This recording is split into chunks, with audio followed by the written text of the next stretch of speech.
Hi everyone! May kumakain ba sa inyo nito?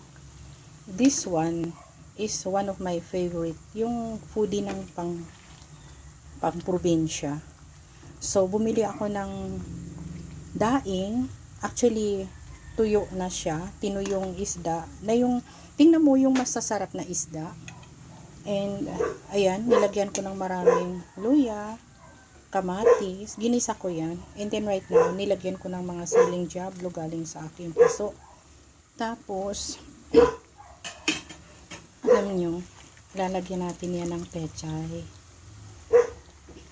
Alam nyo ba, hindi ako laging nagluluto nito. Why? Kasi umiiwas po ako sa rice. Pag ito ang naluto kong pagkain, o ulam, napaparami ang kain ko. Tas hindi ko napipigilan yung rice. Kaya, ang ginagawa ko ay iniiwasan kong magluto ng mga ganitong klase ng ulam. Kasi, napaparami talaga yung kinakain ko, promise. Kaya iwas-iwas ako. Pero ngayon, may pupuntahan ako. Kailangan kong kumain ng madami, ng heavy.